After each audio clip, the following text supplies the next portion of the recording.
وہ سبب میں موتی پیدا کرتا ہے، وہ دانے کو اللہ پر اتنی قوت دیتا ہے کہ دانا زمین کو پھاڑ کر کے پودا نکال دیتا ہے۔ آپ اندازہ فرمائیں اللہ کی قوت یہ ہے کوئی خدا سے مقابلہ کرنے کی طاقت رکھنے والا نہیں، اللہ کا جس نے مقابلے کی کوشش کی میرے اللہ نے ان کو ہلاک کیا، اللہ نے ان کو برباد کیا۔ تو پتا چلا اللہ سے کوئی مقابلہ نہیں کر سکتا۔ اگر اللہ مچھر بھیج دے تو اللہ کے مچھروں کا کوئی مقابلہ نہیں کر سکتا، اللہ چونٹیاں بھیج دے اللہ کی چونٹیوں کا کوئی مقابلہ نہیں کر سکتا۔ اب وہ تین کم نصیب کون ہے جن سے اللہ نے اعلان جنگ کیا؟ اس لیے کہ مسلمانوں میں بھی ایسے لوگ ہیں جن میں یہ تینوں میں سے کوئی نہ کوئی برائی موجود ہوگی۔ آگے آپ سن لیں دیکھو، اسی لیے کہہ رہا ہوں کہ کم نصیب کون ہے۔ بد نصیب نہیں کہوں گا، بدبخت بھی اس لیے نہیں کہوں گا کہ جس کے مقدر میں آمنہ کا نام آ گیا کبھی بدبخت نہیں ہو سکتی، اس لیے کہ نبی امت کا وقت ہوتا ہے جو فرمائے نبی امت کا وقت ہوتا ہے۔ لوگ کہتے ہیں ہمارے نبی راتوں کو جگتے کیوں تھے، سوتے کیوں نہیں تھے؟ میں نے اس لیے تاکہ امت کو بتائے کہ نبی صرف نہیں جگ رہے ہیں، امت تمہارا وقت جگ رہا ہے، اور جس کا طاقت پیدا ہوتا ہے وہ امت نبی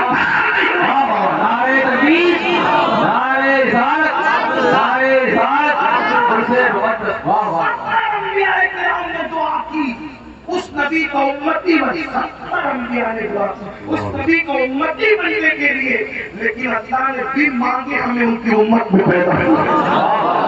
اور بات ہے کہ ہمیں احساس نہیں ہے، یہ اور بات ہے کہ ہمیں احساس نہیں ہے، لیکن اللہ اکبر میرے آقا علیہ السلام کی دیوانوں، آج کے ہمارے جلسے کے ناظرین مجھے بہت پسند آئے، بہت پیارے ہیں۔ مجھے جلسے کے ناظرین اس لیے زیادہ پسند آیا، اللہ انہیں سلامت رکھے کہ یہ جلسے میں نظامت کرتے وقت تو آج انہوں نے کوئی مبالغہ نہیں دی، کسی کی بہت نارمل انہوں نے اچھی نظام کی، صرف میرے لیے مبالغہ کر دیا اور مجھے مفکر اسلام مبلغ اسلام کہہ دیا، حالانکہ میں اس کا متحمل نہیں۔ جس کو اپنی فکر کی اوقات نہیں وہ اسلام کی فکر کیا کرے گا؟ لیکن یہ ان کی محبتیں اللہ تعالیٰ کے جزائے خیر دے، اور دعا کرتا ہوں کہ ان اللہ والوں کے جملوں کو اللہ میرے لیے دعا بنا کر کے قبول کر لے۔ اللہ اکبر، تین کم نصیب ہیں جن سے اللہ نے اعلان جنگ کیا۔ اب سنو، یہ رونا روتا ہے مسلمان، ہم زمین پہ پٹ کیوں رہے، لٹ کیوں رہے، تباہ کیوں رہے، برباد کیوں رہے؟ تو سنو، جس قوم سے جنگ کا اعلان اللہ کی طاقت کا اندازہ کرے، اللہ پاک کی طاقت کا اندازہ کرے، اللہ کی طاقت کتنی، اللہ کی طاقت بتاؤ، اللہ کی طاقت بتاؤ آپ کو کتنی، اللہ کی طاقت، اللہ کی طاقت کتنی ہے؟ محمود نگر والوں، اگر اللہ کی طاقت سنی ہے تو میں آپ کو چند جملوں میں میرے اللہ کی طاقت کی طرف اشارہ دے سکتا ہوں۔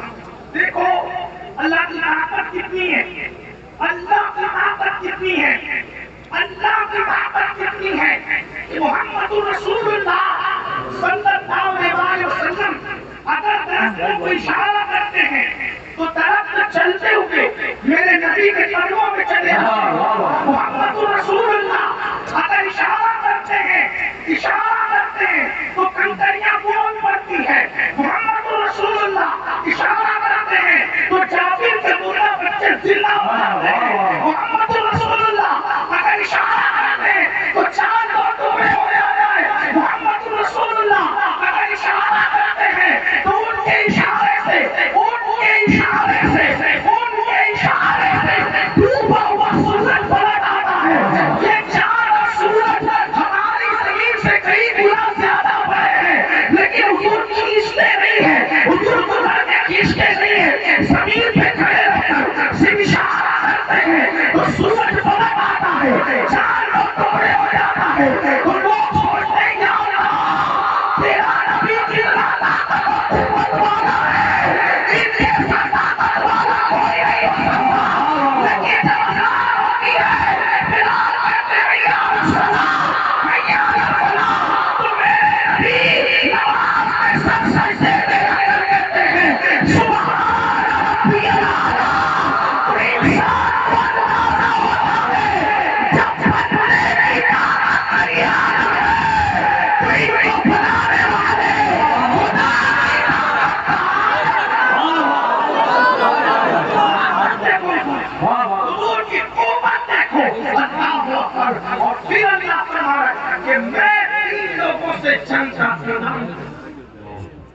کوئی چیز بھی اللہ سے نہیں، تصور ہی نہیں۔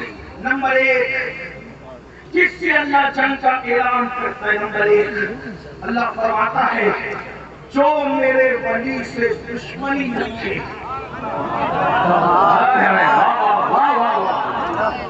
وہ میرے ولی سے دشمنی رکھے، میں اس کے ساتھ جنگ کا اعلان کرتا ہوں۔ مطلب ولی سے بغض رکھو گے، ولی سے دشمنی رکھو گے، وہ اللہ جنگ کا اعلان کرتا ہے۔ اب آپ لوگ آپ کہتے ہیں یا میں فلاں جگہ کو لٹ رہے پیٹ رہے مر رہے، میں نے کہا آج سے 100 سال پہلے دیکھو کیا یہ حالات تھے، کیا یہ معاملات تھے؟ نہیں۔ میں نے کہا کیوں نہیں تھے؟ اس لیے نہیں تھے کہ سارے کلمہ پڑھنے والے ولیوں سے محبت کرتے تھے، ولیوں کے خلاف کوئی بات نہیں کرتا تھا، اس لیے دیکھو ہر جگہ عزت تھی، ہر جگہ وقار تھا۔ یہی ہندوستان ایسا ہندوستان، اس ہندوستان میں 1000 سال تک مسلمانوں نے ہندوستان کے حکومت کی ہے، اکھنڈ بھارت پر حکومت کی ہے۔ تب تک بادشاہ تھے جب تک ولیوں کی غلامی کرتے تھے، جب تک ولیوں سے عقیدت رکھتے تھے۔ اور آج کے چھوٹے کہتے ہیں کہ ولی کا مزار نہیں، یہ تو مٹی کا ڈھیر ہے، یہ تو مر کر مٹی میں مل گئے، یہ تو ایسا ہو گئے، وہ تو ایسا ہو گئے۔ پھر کیا ہوا؟ ولی سے دشمنی کی تو پھر تلواریں گردن پر آ گئی اور بات سمجھ میں آ گئی، اس لیے ولی سے دشمنی نہ کرنا۔ لیکن ایک بات اس کو اور آپ کے سامنے پیش کروں، توجہ کرنا۔ چلے جو لوگ ولیوں کو ماننے والے ہیں وہ سمجھتے ہیں بہت پاک ولی ہے، محبت کرو، کرتے بھی ہے، غریب نواز ولی ہے، محبت کرو، کرتے بھی ہے۔ اسی طریقے سے مردوں میں شملہ ولی ہے، محبت کرو، کرتے بھی ہے۔ اسی طریقے سے اور اولیاء کرام۔ لیکن جب آپ اپنے معاشرے کے اندر، اپنے سماج کے اندر کیا ہوتا ہے، یہ مسلمان، یہ مومن، تو کیا یہ پٹھان ہے، وہ شیخ ہے، وہ مرزا ہے، وہ انصاری ہے، وہ فلاں ہے، آپس میں کبھی برادری کے نام پہ لڑتے ہو، آپس میں کبھی سلسلے کے نام پہ لڑتے ہو، آپس میں کبھی مدرسوں کے نام پہ لڑتے ہو، آپس میں کبھی تحریک تنظیم اور تعاون کے نام پہ لڑتے ہو، پھر کیا ہوتا ہے ایک دوسرے سے بغض آ جاتا ہے۔ تو میرے بھائی کسی کی پیشانی پہ تھوڑی لکھا ہے یہ اللہ کا ولی ہے۔ جو مومن ہوگا ہو سکتا ہے وہ اللہ کا ولی ہو اور آپ کو خبر نہ ہو اور آپ اس سے دشمنی کر رہے ہیں اور اللہ آپ سے اعلان جنگ کر رہا ہے۔ کوئی کہتا ہے مولانا میرا کاروبار بہت اچھا چلتا تھا، بہت اچھا چلتا تھا میرا کاروبار، لیکن الٹی گنتی شروع ہو گئی، کسی ولی سے جھگڑا تو نہیں کر لیا؟ اس لیے کہ اس نے کہہ دیا کہ سارے ولی زمین کے اندر ہی رہتے ہیں، زمین کے اوپر بھی تو اللہ کے ولی ہو سکتے ہیں۔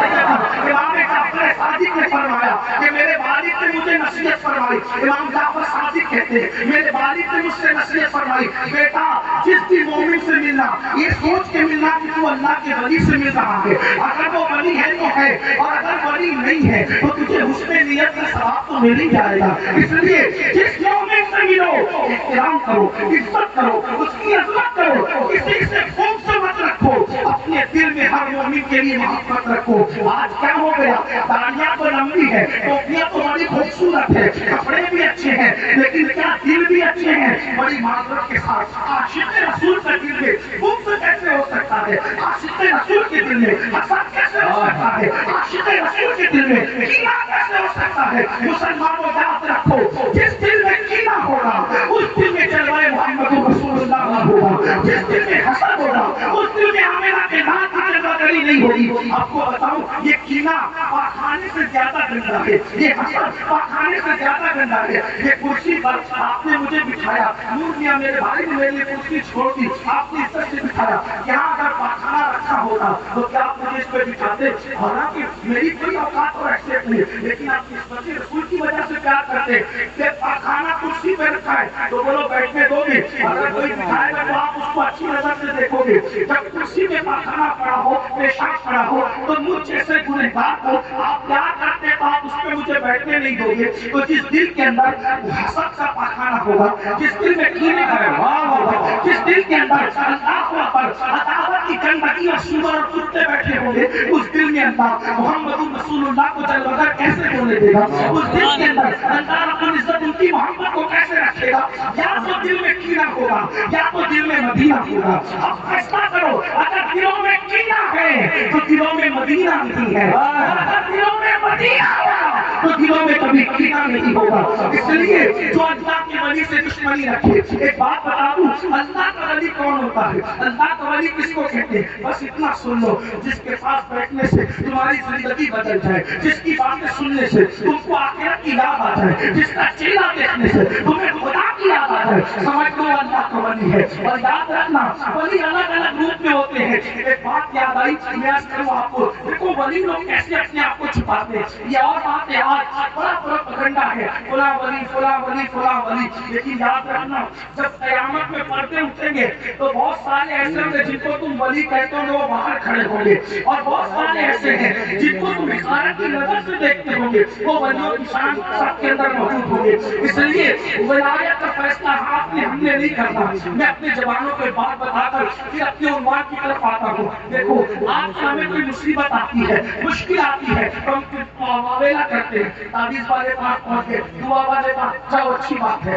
لیکن ایک بات کہتا ہوں، دعا کے لیے اللہ والوں کو تلاش کرو، دعا کے لیے اللہ والوں کو تلاش کرو. اور اگر اللہ والا نہ ملے تو جو زمین کے اندر اللہ والا ہے وہاں چلے جائیں، وہاں جا کے دعا کرو، اللہ دعا قبول کرتا ہے. لیکن ایک بات اور کہ وہاں جا کے سجدے نہیں کرنا، وہاں جا کے بدعت نہیں کرنا، خرافات نہیں کرنا، وہاں جا کر کے خلاف شرع کام نہیں کرنا. جیسے مزار پر حاضری کا طریقہ بزرگوں نے بتایا ویسے جانا. محبوب الہی حضرت بابا قطب کے مزار پہ جاتے. آج کل تو ہر آدمی چپکتا ہی ہے، قبروں پر ایسے گر پڑتے ہیں کہ جیسے پورا وزن قبر پہ ڈالتے. جن چیزوں سے زندوں کو تکلیف ہوتی ہے ان چیزوں سے مزار والوں کو بھی تکلیف ہوتی ہے. تو کیا کرتے ہیں؟ وہاں گر پڑتے ہو کرتے ہیں، پتہ نہیں کیا کیا کرتے. حضرت محبوب الہی جب سرکار قطب اپنے دادا پیر کے آستانے پہ جاتے تھے تو دور کھڑے رہ کر پتھر پہ فاتحہ پڑھتے تھے. لیکن خیال آیا میں اتنی دور سے فاتحہ پڑھتا ہوں، قریب بھی جاتا ادب کی وجہ سے، ان کو خبر بھی ہوتی ہے کہ نہیں ہوتی. تو پھر ندا آئی کہ تم یہاں آ کر کہتے ہو کہ خبر ہوتی ہے کہ نہیں ہوتی. جب تم وہاں سے چلتے ہو تبھی ہمیں خبر ہوتی ہے. یہ اللہ والے لوگ اللہ کے دوست ہیں. تو بہرحال آپ کو بتاؤں کہ اللہ والوں کی شان کیا ہے. اللہ والے کسی بھی روپ میں رہتے ہیں اپنے آپ کو چھپانے کے لیے.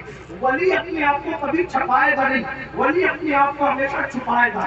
اور اللہ والوں کی مشک کی بو ایسی ہے کہ لوگوں کو پتا چل جاتا ہے کہ یہ اللہ والا ہے. اللہ اکبر.